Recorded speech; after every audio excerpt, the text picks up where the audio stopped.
You know them, the ones with the morning ritual so precise it feels like a sacred ceremony. The same coffee mug, the same route to work, the same chair in the evening. Their weekends are not for spontaneous adventure, but for the gentle, known rhythms of laundry, a favorite walk, a meal they've cooked 100 times.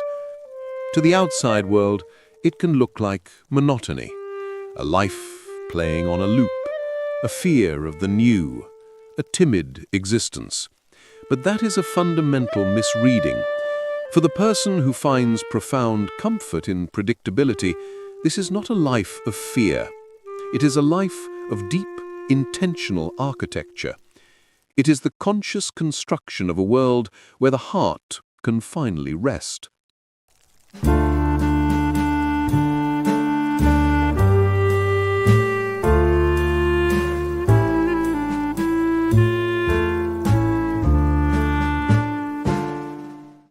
There is a certain kind of peace that only exists when you know what comes next.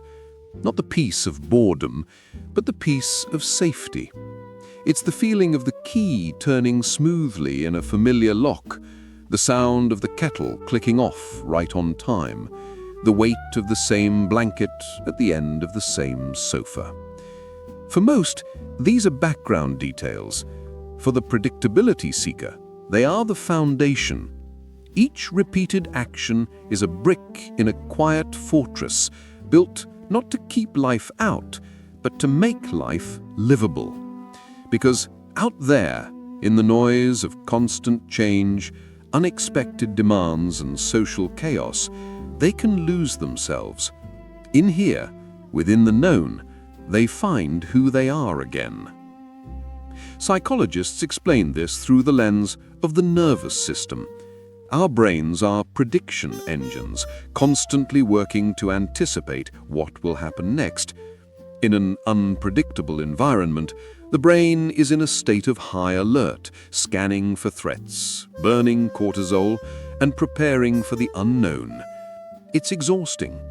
For individuals with a highly sensitive nervous system, or for those who have experienced past trauma where chaos was the norm, this state of alert is their default.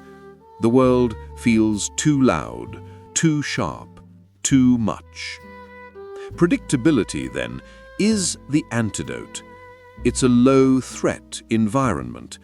When the external world is known and orderly, the brain can finally power down the alarm systems. The prefrontal cortex, responsible for executive function and calm reasoning, comes back online.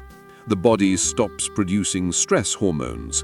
This is why, for them, a rigid routine isn't restrictive, it's liberating. It's the nervous system whispering, "You are safe here. You can finally exhale." Their love for sameness isn't a personality flaw, it's a sophisticated biological regulation strategy. But it's deeper than just neurology. There's something almost spiritual about their relationship with the ordinary. In a culture that worships the new and improved, the latest and greatest, they find a quiet rebellion in the old and reliable. They are the curators of the gentle, the guardians of the slow. Their home isn't just a place, it's a sanctuary of pattern. The way the light falls across the floor at 4 p.m., the specific order of books on a shelf, the ritual of watering plants every Sunday. These are not mundane tasks. They are small, daily prayers of presence. Each repeated action is a way of telling the universe and themselves, this matters. This small, quiet life matters. This often stems from a history where life felt out of control. Perhaps it was a chaotic childhood, a period of intense upheaval, or a personality wired for deep processing in a shallow, fast-moving world. They learned early that the external world was a storm they could not calm. So they did the only thing they could. They built an internal world, and then an external one to match it, that was soft, slow, and forgiving. A world where things could be counted on, where a promise made was a promise kept, where the coffee would always be ready at 7:15. This isn't a retreat from life, it's a recovery from it. Of course, they carry a secret guilt. They see the social media feeds bursting with spontaneous trips, last-minute parties, and bold leaps into the unknown. They hear the well-meaning friends say, "You should be more adventurous," and they feel the weight of that judgment, the silent accusation that their life is somehow less than. They worry that in creating so much safety, they have walled themselves off from the magic of serendipity. But what their critics fail to understand is that their magic is simply different.